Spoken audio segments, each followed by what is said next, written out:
नमो नमो हरिहन्तानं नमो नमो सिद्धानं नमो नमो आयर्याणं नमो नमो भुवजायाणं नमो लोय सवसाहुणं एसो पंच नमो करो एसो पंच नमोकार सवे पाव प्रणासना मंगलानंच सवे सिंह परममहावै मंगलम मंगलानंच सवे सिंह परममहावै मंगलम सिद्धानां नमोकिचा संजयानं च भावो अथ धमगरितच्छम् अनुसिद्धि सुने हमें पहले प्रेम परस्पर जग में मोह दूर पर रहा करे है प्रिय कटुक कठोर शब्द नहीं कोई मुख से कहा करे बनकर सब युग वीर हृदय से देशोन्नति तेरा करे वस्तु स्वरूप विचार खुशी से निजानंद में रमा करे वस्तु स्वरूप विचार खुशी से निजानंद में रमा करे। अनंत उपकारी परम पूज्य शास्त्री गुरुदेव श्री उपेंद्र मुनि जी महाराज साहब के पावन पवित्र चरण कमलों में कोटि कोटि वंदन करने के उपरांत उपस्थित मोक्षाभिलाषी आत्माओं आपके समक्ष अपने विचार व्यक्ति करो। इससे पूर्व भजन की कुछ पंक्तियां हैं, आशा है आप सभी मिलकर बोलने का भाव रखेंगे। बोलिए चमत्कारी बाबा गुरुदेव श्री प्रेम सुख जी महाराज की, प्रज्ञा महर्षि गुरुदेव श्री उपेंद्र मुनि जी महाराज की। अंग अंग से झलके गुरुवर त्याग तुम्हारा, हाँ त्याग तुम्हारा। अंग अंग से झलके गुरुवर त्याग तुम्हारा, हाँ त्याग तुम्हारा। ऐसा दो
आज मैं आपके सामने मानव जीवन की दुर्लभता इसके बारे में कुछ कहना चाहूँगा।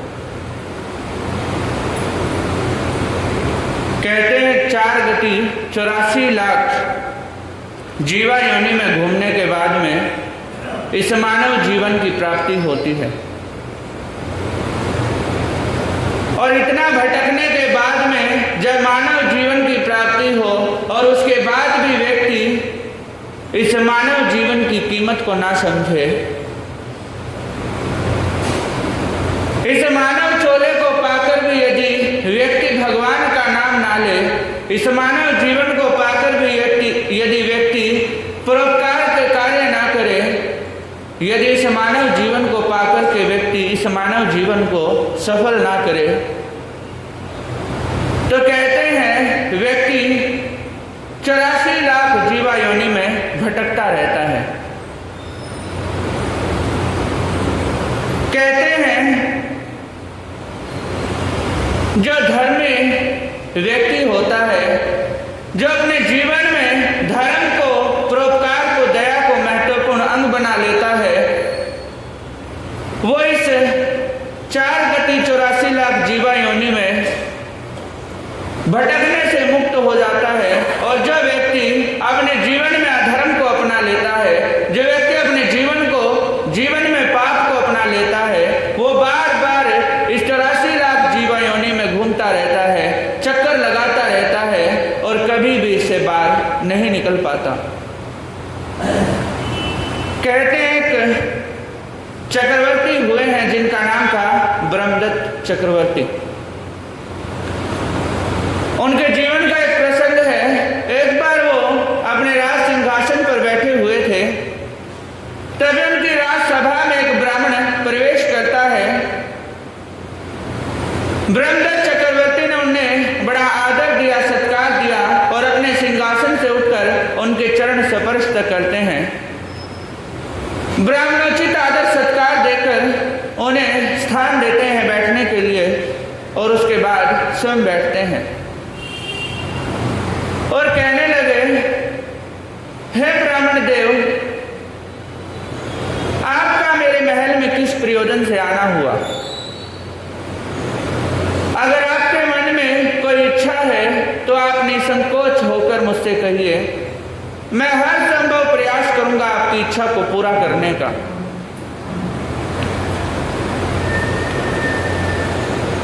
अब उस ब्राह्मण ने जैसे ये बात सुनी तो ब्राह्मण सोचने लगता है आज तो तेरी इच्छा पूरी हो जाएगी। ये सोचकर वो ब्राह्मण चक्रवर्ती के सामने कहने लगा कि मेरे मन में कुछ समय से एक इच्छा पल रही है, अगर आप उसे पूरा कर दें तो आपकी बड़ी कृपा होगी। चक्रवर्ती ने कहा कि तुम अपनी इच्छा बताओ, मैं उसे पूरा करूंगा। तो ब्राह्मण कहने लगा, राजन, जो भोजन आपके लिए तैयार होता है, जिस भोजन को आप करते हैं, मैं वो भोजन करना चाहता हूं। जैसे ही ब्रह्मदत्त चक्रवर्ती ने बात सुनी, वो सोचने लगे कि मेरा भोजन ये ब्राह्मण नहीं पचा पाएगा, क्योंकि मेरा भोजन या तो केवल मैं पचा सकता हूं या फिर पटरानी पचा सकती है। अब चक्रवर्ती असमंजस में पड़ जाते हैं, लेकिन सोचने लगे अब कह दिया है तो बात तो पूरी करनी ही होगी। उस ब्राह्मण को कहने लगे कि ब्राह्मण देव, मैं तुम्हें पहले ही बता देता हूं कि मेरे भोजन को केवल मैं और मेरी पटरानी ही पचा सकती है, अन्य कोई नहीं। ब्राह्मण ने कहा, राजन, अब कुछ भी हो, आप मेरी ये इच्छा पूरी कर दें। ब्रह्मदत्त चक्रवर्ती उस ब्राह्मण को कहने लगे, यदि बाद में तुम्हें वो भोजन ना पचे तो मुझसे मत कहना। ब्राह्मण अपनी बात पर अड़ा रहा। तो उस समय जो चक्रवर्ती के लिए भोजन तैयार किया गया था, वो उस ब्राह्मण के सामने लाया जाता है। ब्राह्मण स्वाद में उस भोजन को कर लेता है,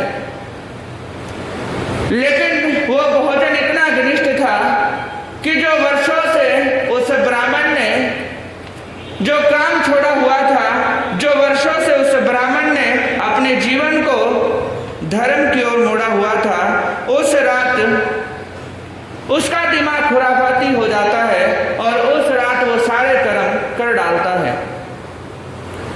लेकिन कहते हैं उस ब्राह्मण को बेशक उसकी कितनी भी इच्छा हो, वो भोजन दोबारा प्राप्त नहीं हुआ। ठीक उसी प्रकार ये मानव जीवन भी एक बार छूट जाने के पश्चात दोबारा कभी नहीं मिल पाता। इसलिए महापुरुष कहते हैं कि वो भोजन तो मिल पाना फिर भी संभव है, चक्रवर्ती का भोजन तो फिर भी मिल सकता है, लेकिन यदि व्यक्ति इस मानव जीवन को एक बार बर्बाद कर देता है, यदि इस मानव जीवन को व्यक्ति सफल नहीं करता, तो ये बार बार मानव जीवन प्राप्त होने वाला नहीं है।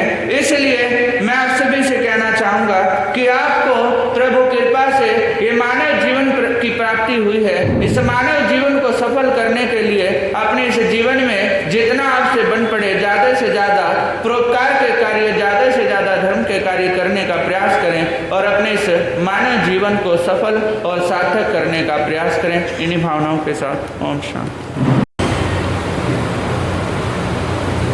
तिरुभुवन पीरा हरण हारे हो, तुमको मेरा नमस्कार।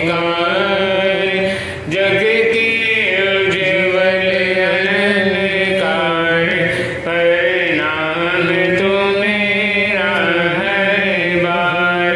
तीन जगत के नाथ आपके चरणों में जाऊं बलिहार।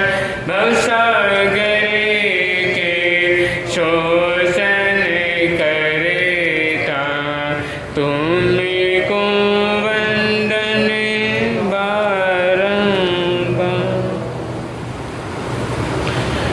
राष्ट्र संत प्रज्ञा ऋषि परम पूज्य गुरुदेव श्री उपेंद्र मुनि जी महाराज साहब के पावन चरण कमलों में हृदय की आशीर्वादों के साथ वंदन अभिवंदन। उपस्थित धर्मप्रिय बंधुओं, आपके समक्ष अपने विचार रखूं उससे पूर्व कुछ पंक्तियां सभी मिलकर बोलने का भाव रखेंगे। बोलिए चमत्कारी दादा गुरुदेव श्री प्रेम सुख जी महाराज की। परम पूज्य गुरुदेव श्री उपेंद्र मुनि जी महाराज की।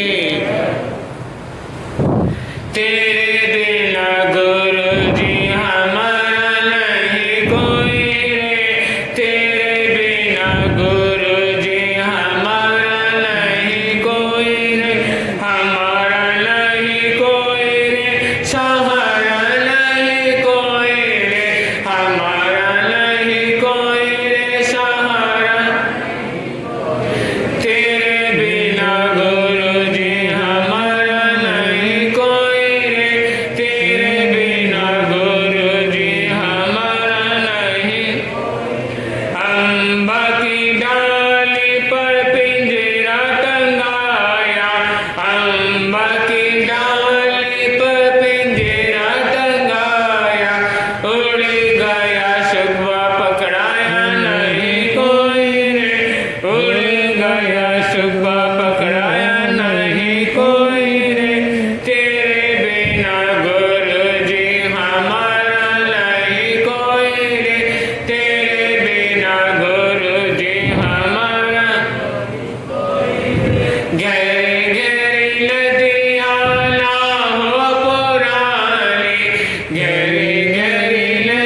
तेरे बिना गुरु जी हमारा नहीं कोई रे, हमारा नहीं कोई रे, सहारा नहीं कोई रे, हमारा नहीं कोई रे, सहारा नहीं कोई, तेरे बिना गुरु जी हमारा कोई रे, तेरे बिना गुरु जी हमारा नहीं कोई रे, जब से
सुन रहे हैं मान के बारे में। कहते हैं कि माना अनेक देश धन में आगे हैं, लेकिन भारत है ये धर्म में सबसे आगे हैं। कहते हैं संसार में, इस सृष्टि में अर्जित किया हुआ धन यहीं पे पड़ा रह जाता है, लेकिन आपका किया हुआ अर्जित धर्म, आपका किया हुआ अर्जित पुण्य आपके साथ जाता है। आपने जो भी नाम कमाया है, जो धन कमाया है, दौलत कमाई है, यश कमाया है, वो सब यही रह जाता है।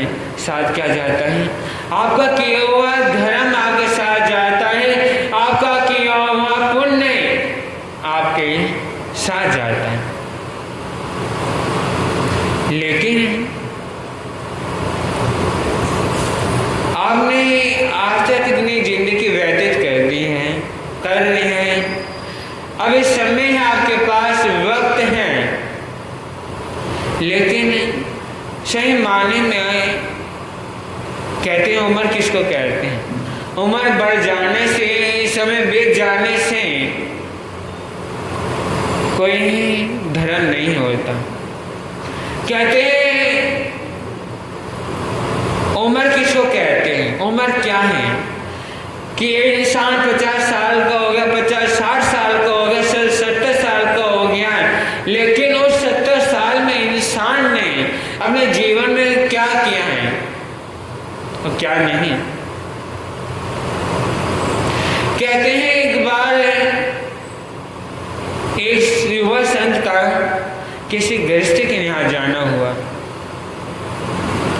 दोपहर का समय था, संत गोचरी के लिए गए और जाते ही जैसे उन्होंने पात्रे रखे तो जो वहाँ महिला थी उन्हें प्रश्न कर दिया, इतने सुबह सुबह आपका कैसा आना हो गया? क्या कहा? समय क्या हो रहा था? दोपहर का समय हो रहा था, 12-1 बज रहे थे, लेकिन महिला ने प्रश्न कर दिया कि आपका सुबह सुबह इतनी सुबह आना कैसे हो गया?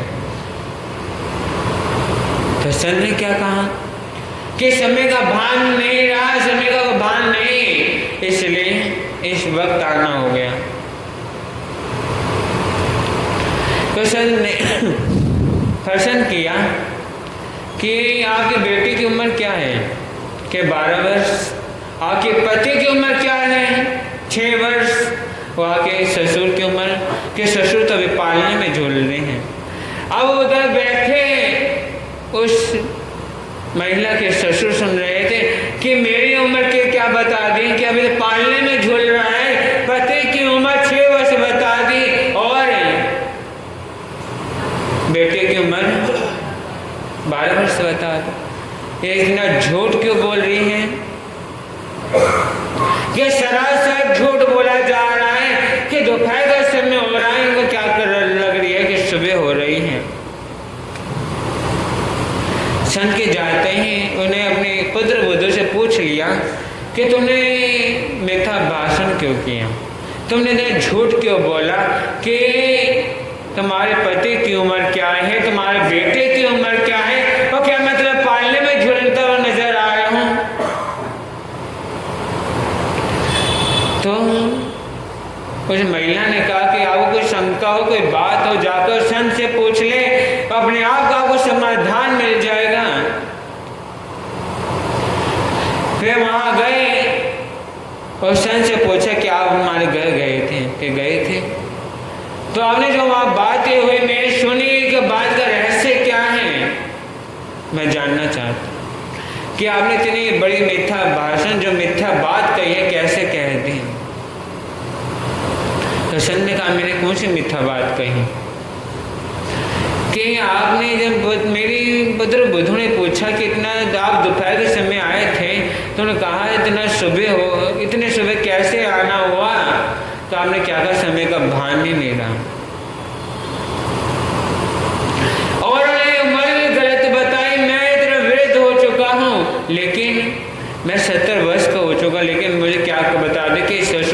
करना है, पालने में झूलना है।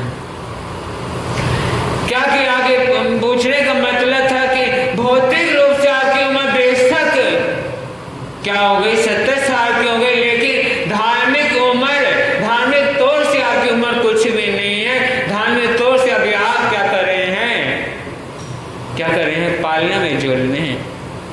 कि उन्होंने अपने बेटे को बचपन से ही धर्म की राह पर लगा दिया, और पति जो उसका पति अभी 6 वर्षों से ही क्या धर्म की राह पर आया है,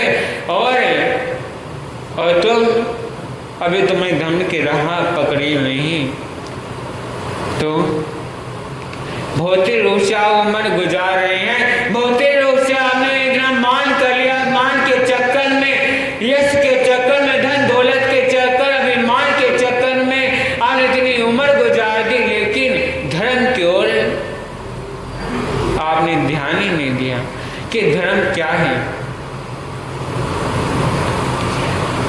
धर्म में जो अंतर चेतना को जगा दे, धर्म में जो अंतर चेतना को जगा दे, धर्म में जो बिछड़े हुए भाई को गले मिला दे, धर्म में जो बिछड़े हुए भाइयों को गले मिला दे, धर्म की सीधी से पहचान है, धर्म की सीधी से पहचान है, जो शैतान को इंसान बना दे, जो शैतान को इंसान बना दे और इंसान को भगवान बना दे, जो इंसान को भगवान बना दे। कहते हैं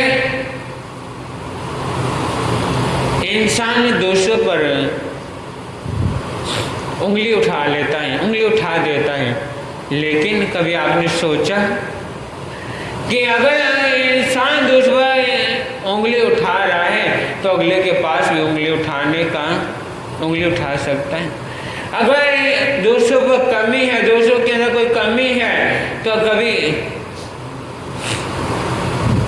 अपने अंदर झांका कि आपके अंदर कितनी कमी है और कितनी नहीं है।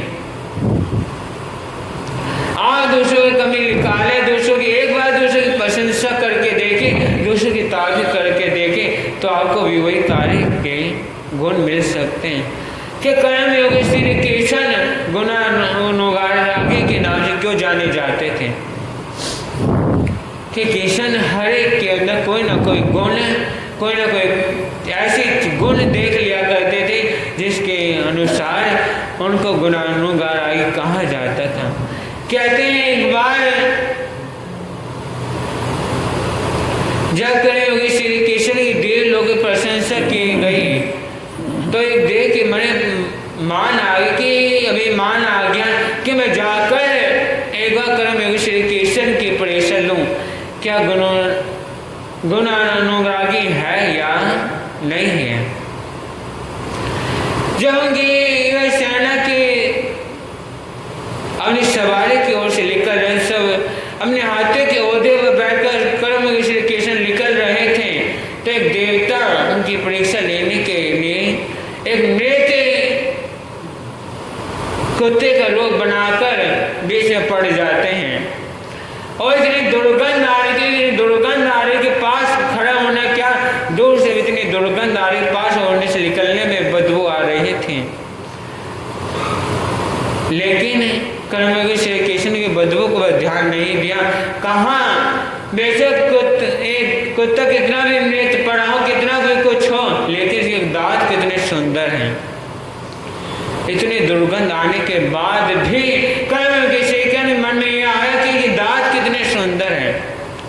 और आजकल का इंसान, आज का व्यक्ति मान के चक्कर में, अभिमान के चक्कर में, एक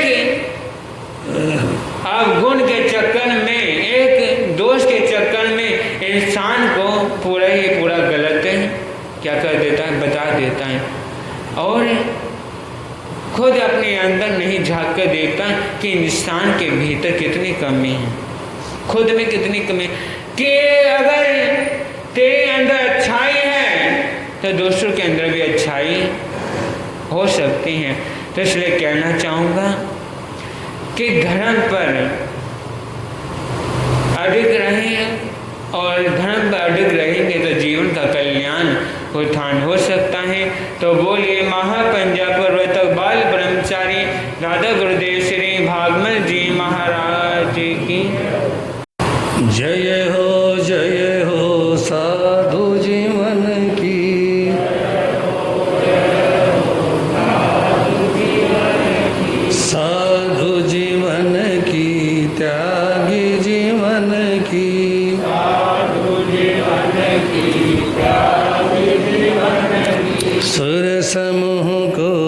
जो अति प्रिय कल्प वृक्ष सम सुख के, इंद्र पूज्य उन महावीर, करता हूँ शत बार गुरुओं के गुरु भागमल का, धरता हूँ मैं मन में, जिनकी पावन कृपा से मिलता भवतम नाश आत्म ज्ञान, निर्मल कीर्ति पावन चरित्र उत्तम जिनका, महिमाशाली परयुप उत्तम संयम श्रेष्ठ विचार, परम सेवा भावी गुरुवर मेरे, थे फकड़ सन्यासी रहे, अभय गगन गुंजा दो, गुरु प्रेम सुख की बोल जय। गरीबों के मसीहा शान जिन शासन, परम सेवा भावी चमत्कारी बाबा, मेरी आस्था के अनंतनाथ, आराध्य सतगुरुदेव श्री प्रेम सुख जी महाराज साहब के पावन पवित्र चरण कमलों में कोटि से वंदना अभिवंदना। मोक्षाभिलाषी पुण्यवान आत्मा, आप लोगों को भगवान महावीर के समवचन में ले जाना चाहूँगा, जहाँ अग्निभूति भगवान महावीर के सामने खड़े हुए हैं। इससे पूर्व कुछ पंक्तियाँ सुने, मिलकर बोलने का भाव रखें। परम सेवा भावी परम पूज्य गुरुदेव चमत्कारी बाबा श्री प्रेम सुख जी, बोल चिंतामणि पारसनाथ, तपस्वी पूज्य श्री रोशन लाल जी महा, तपस्या तपस्या तपस्या तपस्या तपस्या,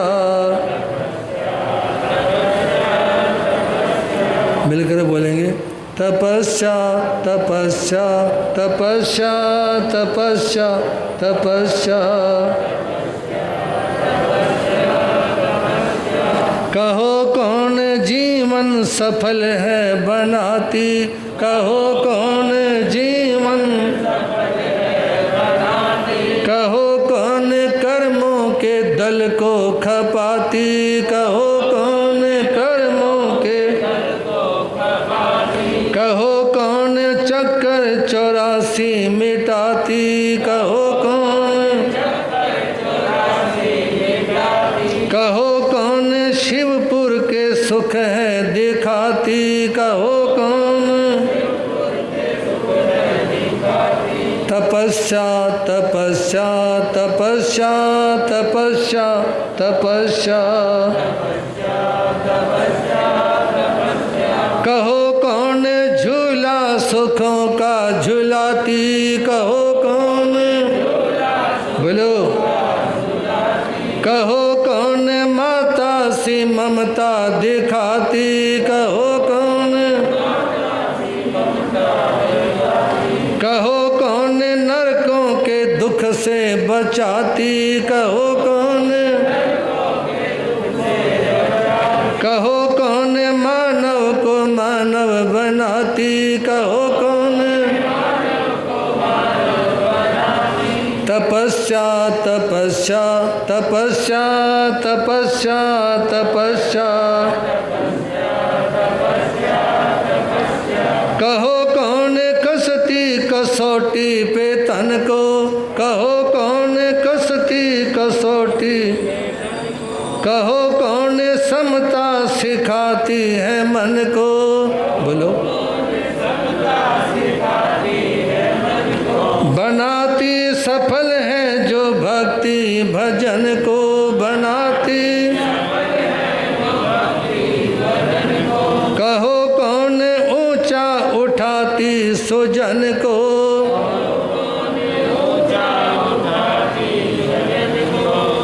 तपस्या तपस्या तपस्या तपस्या तपस्या तपस्या तपस्या तपस्या तपस्या तपस्या।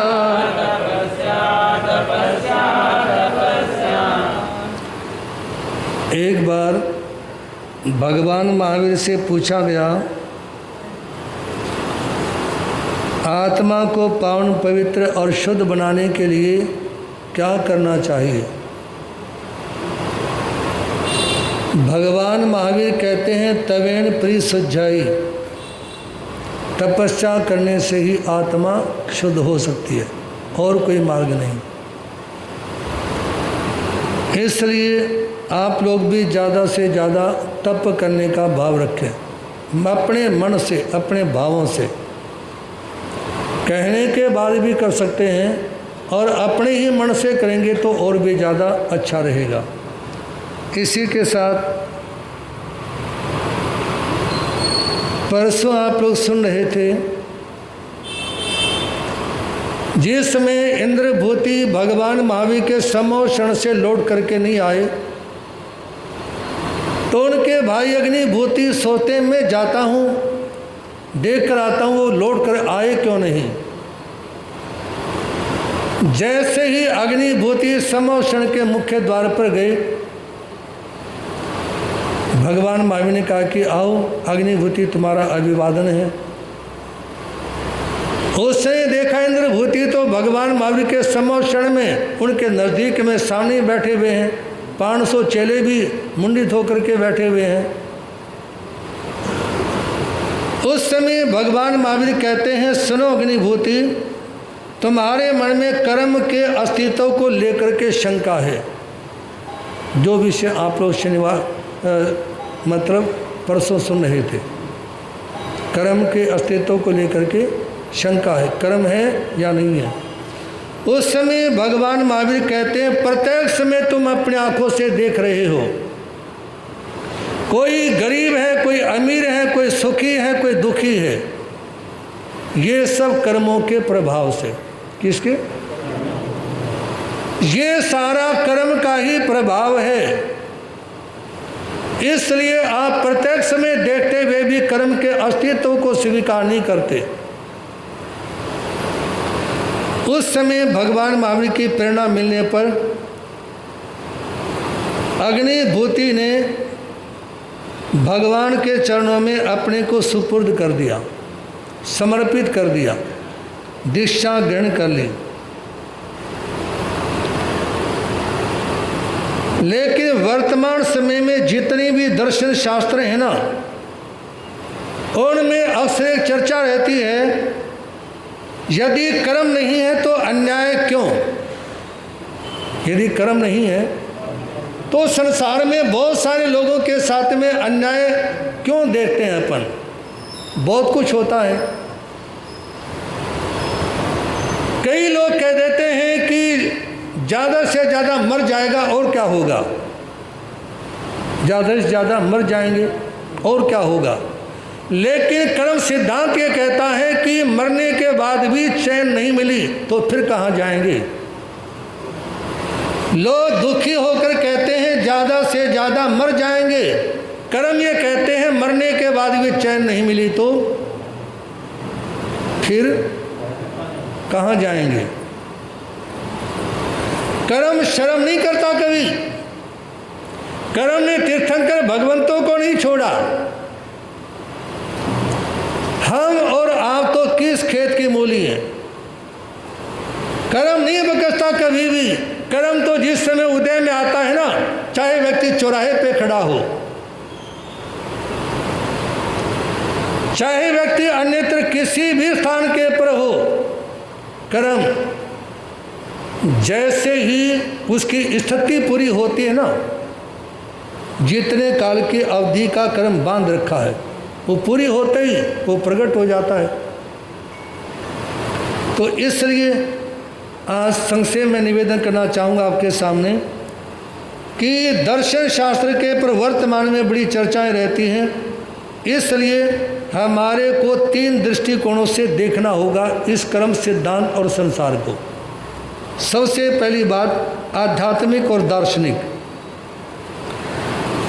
भारतीय दर्शन, जैन दर्शन कर्म के अस्तित्व को स्वीकार करता है। कर्म है, वो अपना असर भी दिखाते हैं, कर्मों का फल भोगना भी पड़ता है।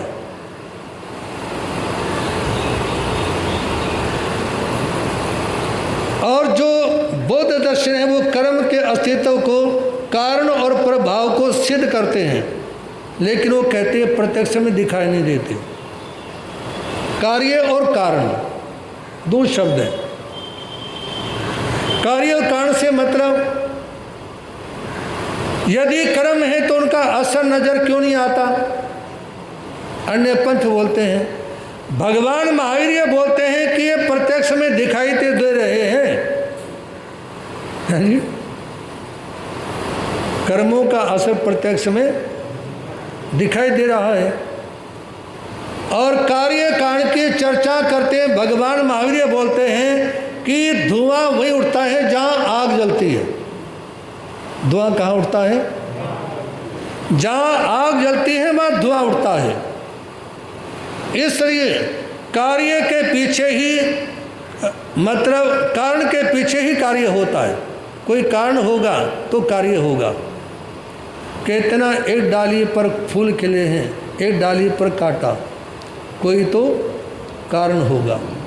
एक डाली पर फूल खिले हैं, एक डाली पर कांटे, कोई तो कारण होगा। तो कारण यही है संसार में दुखी सुखी होने का कि कर्म से व्यक्ति सुखी होता है और कर्म से ही दुखी होता है। इसलिए निवेदन करना चाहूँगा, वैज्ञानिक नियम है, every action has in equal and opposite reaction. कर्म इसी प्राकृतिक नियम का आध्यात्मिक विस्तार है। जो ये रिएक्शन चल रही है ना जिंदगी के अंदर, 2 भाई हैं, आपस में बड़ा प्रेम है, अचानक दुश्मन बन जाते हैं, है जी। अचानक एक दूसरे के दुश्मन बन जाते हैं।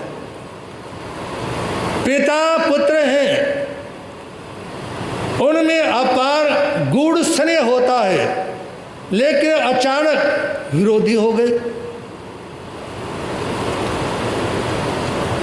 अचानक विरोधी क्यों हो गए? क्योंकि पिछले जन्म का कर्म जो दबा हुआ था ना, वो आज उदय में आ गया। और जिसका कर्म उदय में आता है वो ये सोचते हैं हमने तो ऐसा कुछ किया ही नहीं। क्या बोलते हैं वो? हाँ जी, मैंने तो अपनी जिंदगी में ऐसा कुछ किया ही नहीं। अरे तुम केवल वर्तमान को क्यों देखते हो? पिछले जन्मों के कर्म भी तो साथ में हैं। भगवान महावीर ने जिस जन्म में महावीर बने, ऐसा कौन सा कर्म किया जो उनके कानों में किले ठोके जाएं? ऐसा कौन सा कर्म किया जो पैरों के ऊपर खीर पकाई जाए? वो पिछले जन्मों के कर्म थे। कर्म योगी श्री कृष्ण का जन्म जेल में हुआ और मृत्यु जंगल में हुई। वर्तमान जन्म में कौन सा ऐसा कर्म किया था? पिछले जन्मों के कर्म थे।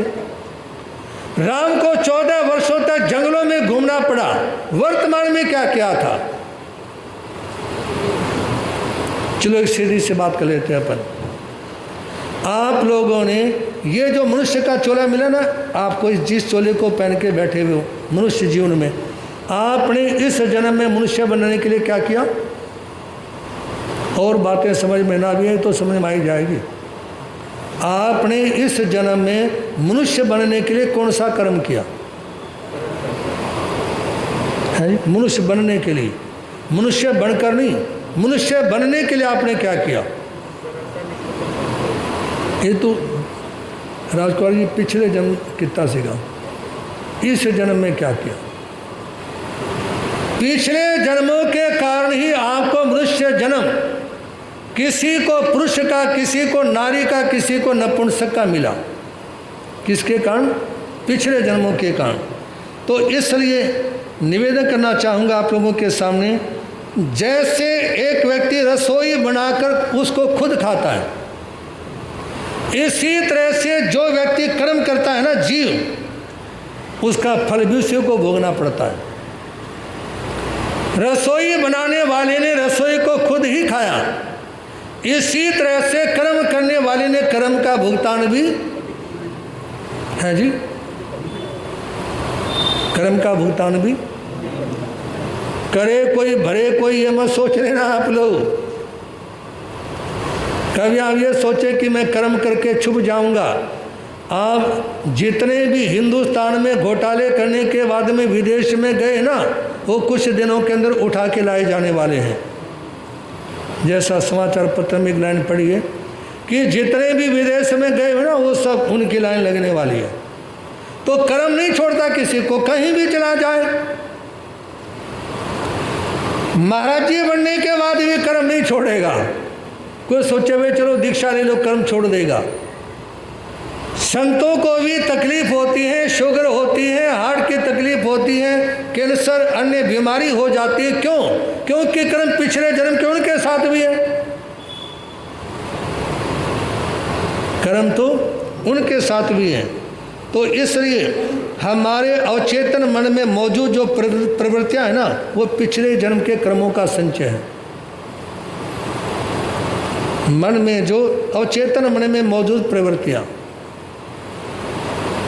अवचेतन मन किसको कहते हैं? आप लोगों को बताया तो था एक दिन, जैसे आपके सामने पानी गर्म रखा है या आपके सामने तेज गर्म दूध या चाय रखा पीना चाहते हो, जैसे आपने उठा के नजदीक लगाया ना, एकदम पीछे हट गए। क्योंकि अवचेतन मन ने ये एहसास करा दिया कि इस समय रखा हुआ दूध तेज गर्म है, फूंक मारने से पहले मत पीना। आप गहरी नींद में सोए हुए हैं, अचानक आपको शारीरिक बाधा हुई और आंख खुल गई। किसने खोली आंख? इसको अवचेतन मन बोलते हैं। किसी चीज का शारीरिक दृष्टि से आभास होना। आप कोई कार्य करना चाहते हैं, आप गर्म पानी में हाथ डाल के देखना चाहते गर्म है या नहीं, लेकिन जैसे उंगली की ना एकदम पीछे डाली, किसने उठवाई? अवचेतन मन। तो इसलिए अवचेतन मन में मौजूद जो प्रवृत्तियां हैं वो पिछले जन्म के कर्मों का संचय है। और आप लोगों के सामने निवेदन करना चाहूँगा, इस मनुष्य जीवन को पाकर के आपने क्या सोचना है? मुख्य बात कौन सी सोचनी है? ध्यान देंगे। पिछले जन्मों की त्रुटियों का संशोधन करने के लिए यह जीवन मिला है। पिछले जन्म की त्रुटियों का संशोधन करने के लिए मनुष्य जन्म मिला है। और इस जन्म में और ज़्यादा त्रुटि करते रहेंगे तो उनका संशोधन होने के बजाय कर्मों का और ज़्यादा बंद हो जाएगा। दूसरी बात, वैज्ञानिक दृष्टिकोण से विचार करेंगे। विज्ञान कर्म शब्द का प्रयोग नहीं करता, लेकिन कार्य कारण संबंध मानता है। जेनेटिक्स, जिसे हम प्रारब्ध कहते हैं, पिछले जन्मों का कर्म कहते हैं, या यूं कह लो DNA, वंशागत, वंशानुगत। समझ आ रही बात? जैसे हर एक कौम के संस्कार अलग अलग होते हैं, हर एक परिवार का वातावरण अलग होता है। मतलब पति पत्नी के माध्यम से जिस संतान ने जन्म लिया, उसमें कुछ प्रभाव पिता का रह गया संतान के ऊपर, कुछ प्रभाव मम्मी का रह गया और कुछ प्रभाव पिछले जन्म के कर्म का रह गया। कई बार लोग ये कह देते हैं ना कि जैसे माता पिता के विचार होंगे औलाद भी तो वैसी होगी। ये बात 100% सत्य नहीं है। ये भगवान महावीर बोलते हैं, जैसे माता पिता के विचार होंगे संतान वैसी ही होगी। ये 100% सत्य नहीं है, क्योंकि बहुत सारे लोगों को समाज में अपन देखते हैं, पिता के जीवन चरित्र में कोई कमी नहीं, माता जी का आचरण भी ठीक है, पिता बेटा उसके बाद भी शराबी कबाबी है जी। पिता में कमी नहीं, माँ में कमी नहीं, परिवार में संस्कारों की कमी नहीं, और फिर भी ऐसा कोई बच्चा घर में पैदा हो जाता है पिछले जन्म के कर्म के प्रभाव से, उसमें वो बच्चे का भी कर्म जुड़ा हुआ है और जिसके यहाँ पे वो आए ना उनका कर्म भी है जी। वो बच्चे का भी जन्म मतलब पिछले जन्म का कर्म जुड़ा हुआ है और उसके माता पिता का भी जुड़ा हुआ है, क्योंकि माता पिता जो कष्ट भोगते हैं एक शराबी कबाबी बच्चा पैदा होने के बाद, तो माता पिता के भी पिछले जन्म का कोई ना कोई कसूर कमी दोष इत्यादि है। और जिसने वहाँ पैदा होकर के कष्ट देना शुरू किया उसको भी कोई पीड़ा। आप लोगों ने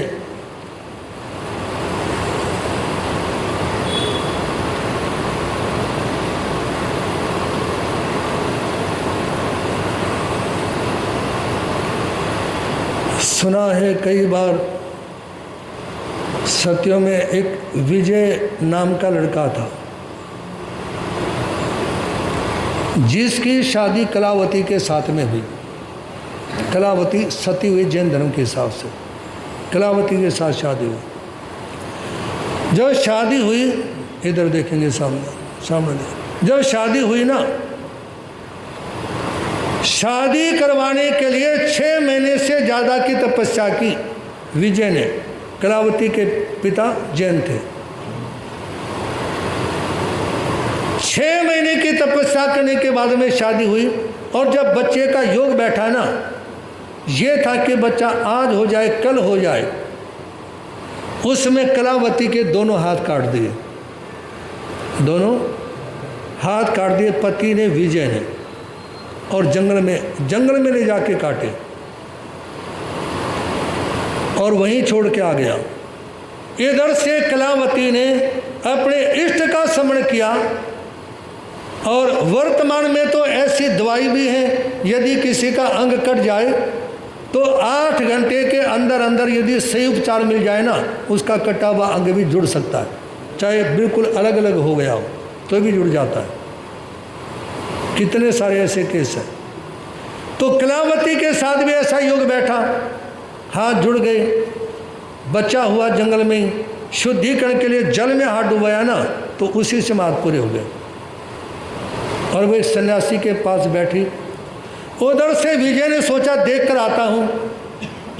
देखने के लिए गया तो हाथ भी पूरे थे, बच्चा गोदी में था, सामने संत बैठे हुए थे। तो वहाँ पे विजय ने उनके सामने कहा कि महाराज ये सब हुआ क्यों? मैंने इससे शादी करने के लिए 6 महीने से ज़्यादा की तपस्या की और इसके बाद इतना गुस्सा आया, अचानक इसके दोनों हाथ काट दिए और ये जुड़ भी गए। मैंने इसके साथ शादी करने के लिए इतनी तपस्या की और हाथ क्यों काटे, इसके पीछे कारण क्या था? वो संत कोई उपेंद्र मुनि जैसे साधारण संत नहीं थे, ज्ञानी संत थे, जंगल में साधना में लीन थे। उन्होंने कहा सुनो, पिछले जन्म में ये कलावती राजकुमारी थी, अपनी सखियों के साथ ये जंगल में पार्क में घूमने के लिए गई हुई थी और पेड़ के नीचे खेल रही थी एक दूसरे को पकड़ते हुए। उस पेड़ के पे तोता आके बैठ गया। उससे तोते ने आवाज़ करनी शुरू की। तो कलावती ने अपनी सखियों के सामने कहा किसी भी तरीके से तोते को पकड़ो। चुग्गा डाला, तोते को पकड़ा। पकड़ने के बाद में कलावती ने कहा ये तोता मेरे हाथ में दो। कलावती ने तोता हाथ में लिया पिछले जन्म की बात, और दोनों पर पड़ के चीर दिया तोते को। उसने वही दम तोड़ दिया। वो ज्ञानी संत कहते सुनो, तुम्हारे पति ने हाथ काटे ना, पिछले जन्म में तूने इनके हाथ काटे थे, इसके परों को चीर दिया था। तो इसलिए निवेदन आप लोगों के सामने कि डीएनए के माध्यम से वंशानुगत कर्म का भी पता चलता है। और विज्ञान ये बोलता है, मनोविज्ञान, हमारे आज के कार्य भविष्य की आदतें और परिस्थितियों को जन्म देते हैं। आज जो आप कर रहे हो ना, आने वाले समय में वही आपकी आदतें बन जाएंगी और वैसी परिस्थितियां आपके सामने आ जाएंगी। समझ तुम्हारी बात है जी, आदतें भी। अब मान लो कोई जीव सूर्य के माध्यम से पैदा होता है, उसके संस्कार, उसके आदतें वैसी हैं। इंसान के रूप में पैदा हुआ, उसके कुछ अलग संस्कार हैं। पक्षी के रूप में पैदा हुआ, मान लो आज एक पक्षी ने जन्म लिया और जन्म लेते ही दो मिनट के बाद वो उड़ना भी शुरू कर देते हैं, 10 फुट 20 फुट उड़ारी भी लेना शुरू कर देते हैं। बोलो ना, कोई पशु किसी बच्चे को जन्म देता है, चाहे गाय है, भैंस है, अन्य पशु हैं, तो पैदा होते ही चलने शुरू हो जाते हैं। और इसी तरह से आज के समय में आपके जितने बच्चे पैदा हो रहे हैं तुम्हारे घरों में, वो सारे कंप्यूटर हैं, सारे मोबाइल हैं, वो क्या है, उनको कुछ भी सिखाने की जरूरत नहीं है, वो सारे सीख करके ही, क्योंकि पति पत्नी बेड पे बैठे बैठे चर्चा वार्ता करते, एक दूसरे से फोन पे बातें करते हैं, और वो सारी अंदर बैठा बैठा, बोलो तो, अंदर बैठा बैठा वो सारी बातें। याद रखना, यदि तुम्हारे घर में कोई कुत्ता है, कोई गाय है, कोई भैंस है, कोई अन्य पंचेंद्रिय प्राणी है ना, और जो तुम चर्चा वार्ता करोगे वो सारी सुनता है। कान तो है सुनने के लिए, बोल ही तो नहीं पाता। हाँ हूँ, कुछ तो कर लो, बोलने की दिक्कत है, बाकी तो सारी चीज़ें। और आपका जो व्यवहार है, जो विचार है, उन पशुओं के पर भी उसका असर अवश्य होता है। और तीसरी बात, कर्मों के अस्तित्व पर शंका। निवेदन आपके सामने, किसी ने भी कर्म के अस्तित्व के पर शंका नहीं करनी। कर्मो न उवाही जाये, कर्म से ही सारी उपलब्धियाँ विकृतियाँ पैदा होती हैं। कर्म से सारी उपलब्धि जो हुई, जो आपको मिला, वो भी कर्म से, और जो विकृति आपके मन में पैदा हुई वो भी आपके कर्म से। जम जारी सम पूर्वम काशी कमम तमेव आगच्छई संप्राय। अतीत में जैसा भी कर्म किया है ना, भविष्य में वह उसी रूप में आपके सामने उपस्थित हो जाएगा। जैसे विकलावती के बारे में सुना, उसके हाथ काटे तोते के, अगले जन्म में तोता और वो इकट्ठे हुए, और उसके सामने जैसा क्या था वैसा ही उसके साथ हुआ। पाप आत्मा अपने ही कर्मों से पीड़ित होता है, और कर्मों का फल भोगे बिना किसी को छुटकारा नहीं मिल सकता।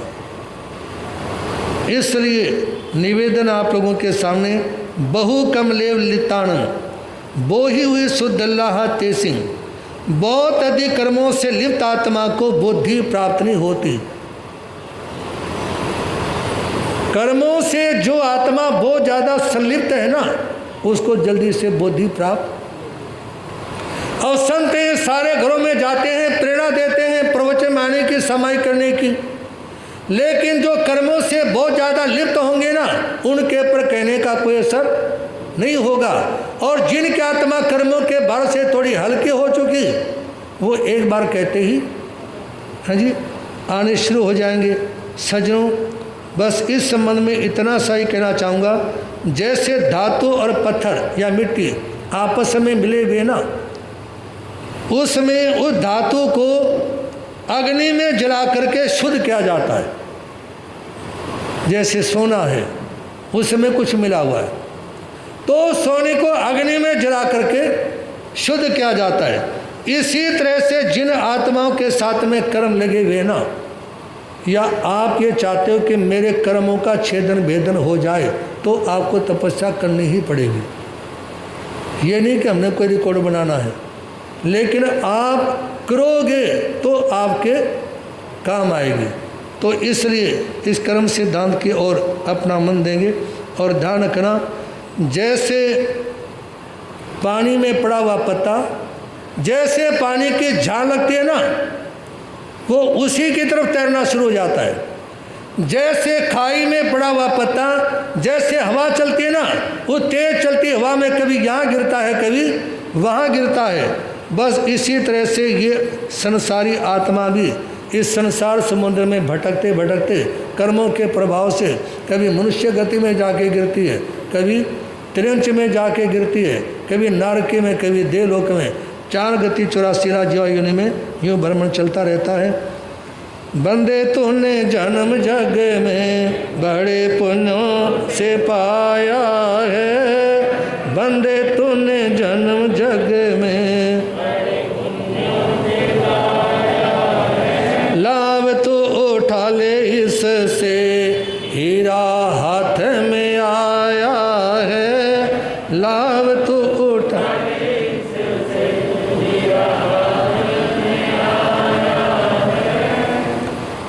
23वें तीर्थंकर चिंतामणि भगवान पार्श्वनाथ का जीवन चरित्र आप लोग सुन रहे हैं।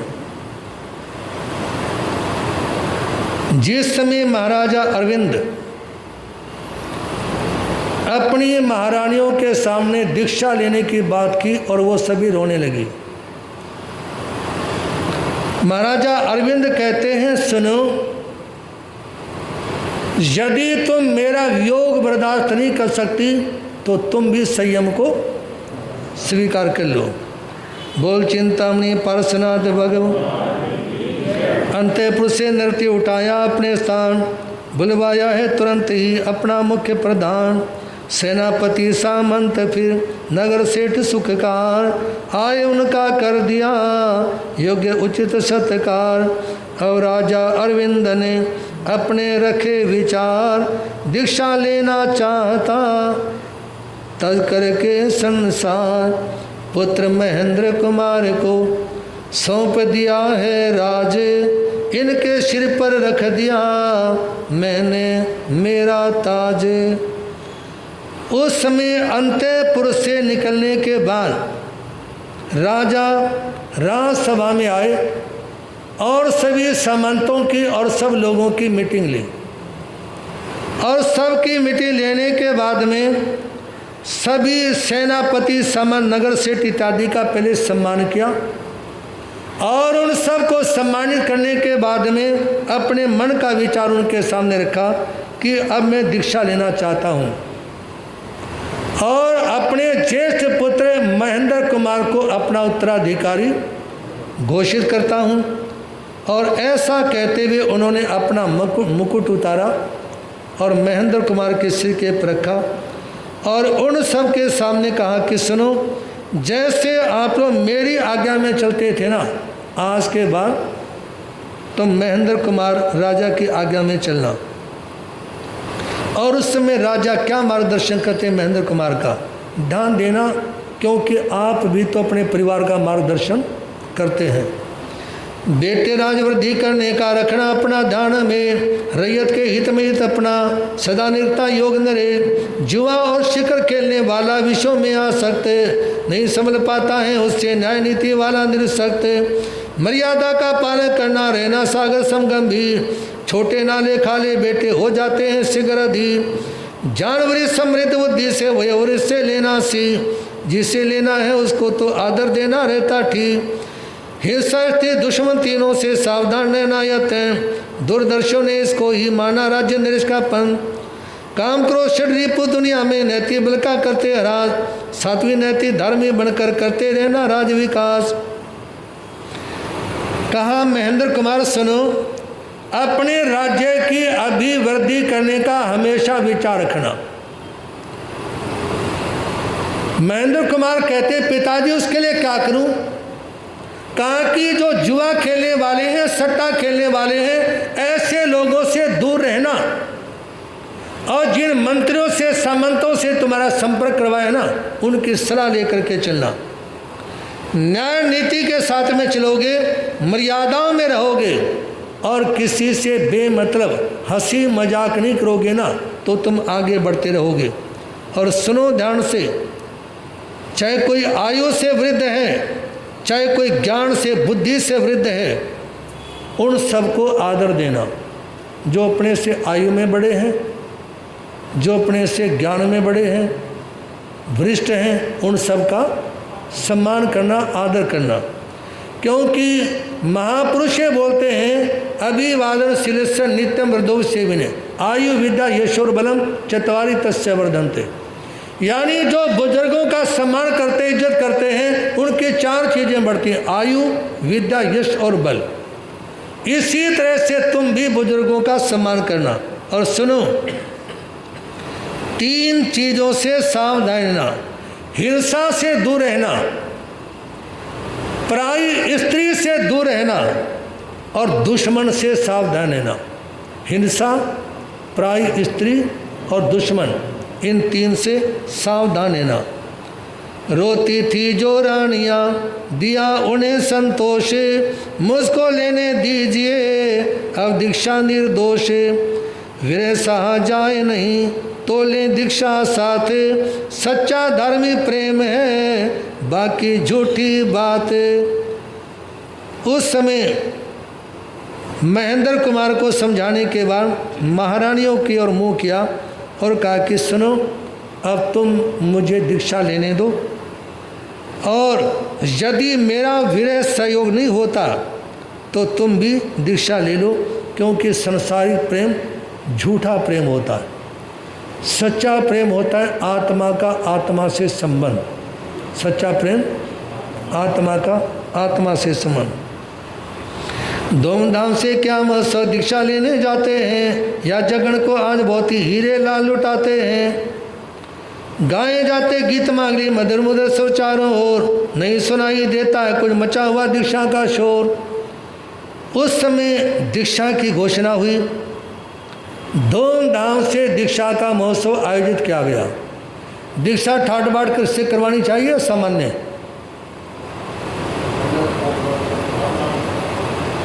है जी,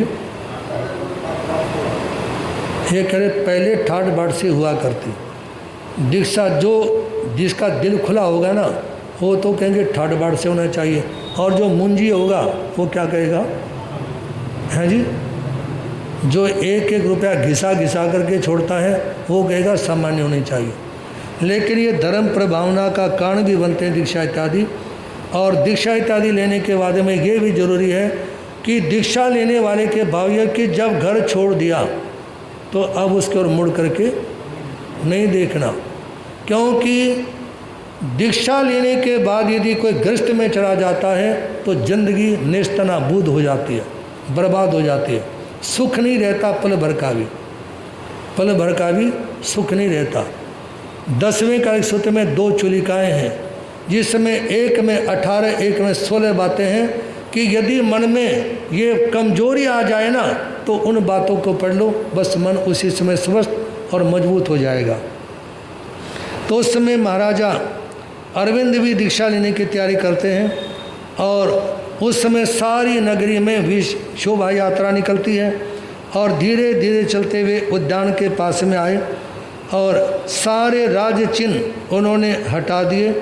राज चिन्ह सब दूर हटाकर वंदन करते गुरुवर को। गुरु के बिना तरा नहीं जाता सब भैसमृत बहुत सागर को। धीरे धीरे चलते आए सारे ही अब उस उद्यान, श्री गुरुदेव विराज रहे थे करने को जग का कल्याण। उद्यान में विराजमान थे आचार्य श्री भद्र समंत मुनि, उनके चरणों में आए, सारे राज्य चिन्ह उतारे और हाथ जोड़कर अंजलिबद्ध होकर उनके सामने खड़े हो जाते हैं।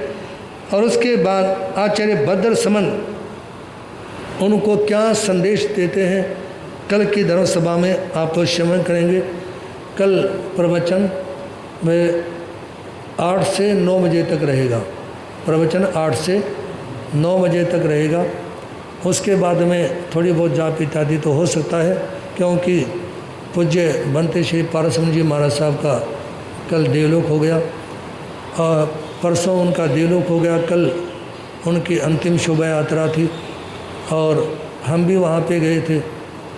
और कल श्रद्धांजलि सभा है, श्रद्धांजलि सभा में भी मेरे को जाना है।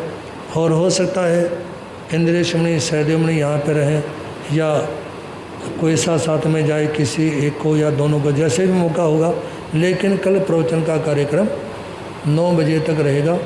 और यहाँ से क्योंकि आधे घंटे का रास्ता कल्लूबाग का है, तो उसके बाद में यहाँ से श्रद्धांजलि सभा में जाने का भाव रखता हूँ। और श्रद्धांजलि सभा से 11:30 पौने 12 बजे वापसी पुणे त्रिनगर में, क्योंकि वहाँ 9 से 11 सवा 11 बजे तक का कार्यक्रम रखा गया है। और मैं संघ को भी निवेदन करना चाहूँगा कि यहाँ के कार्यक्रम के बाद में 9-9:15 बजे वहाँ आप लोग भी पहुँचने का भाव रखेंगे। वैसे तो परसों तो शाम को कुछ भाई गए होंगे, लेकिन कल हो सकता है तिरंगर के भाई नहीं गए हों। महावीर जी तो गए थे कल भी, लेकिन अन्य बंधु भी माताएं भी वहाँ हैं, काफ़ी गए। तो सभी उस चीज़ का ध्यान रखेंगे। और आज कितनी तारीख हो गई? ओम श्री अरिष्टमी नाथाय नमः। ओम श्री अरिष्टमी नाथाय नमः। इसके एक माला जपेंगे। आज अरबी नहीं खाएंगे, आलू बखारा नहीं खाएंगे और चमचम नहीं खाएंगे। अरबी, आलू बखारा और चमचम का त्याग मन के दाना के अनुसार पाणम भोश्य। गरज कर बोलेंगे श्रवण भगवान महावीर स्वामी और चिंतामणि पार्श्वनाथ भगवान महापंजा प्रवर्त बाल ब्रह्मचारी दादा गुरुदेव स्वामी श्री भागमल जी उफ भिक्खु दादा गुरुदेव स्वामी श्री फूलचंद जी महा हर दस्तावधानी पूज्य गुरुदेव श्री त्रिलोकचंद जी महाराज, जो तपस्वी पूज्य गुरुदेव श्री रोशनलाल जी महाराज, परम सेवा भावी परम पूज्य गुरुदेव चमत्कारी बाबा श्री प्रेम सुख जी, वर्तमान आचार्य सम्राट पुष्य श्री शिव मुनि जी महाराज। बोलिए श्री जैन धर्म की पंच परमेष्टि नवकार मंत्र भगवान की, संसार के सभी महापुरुषों की, भगवान महावीर स्वामी का संदेश।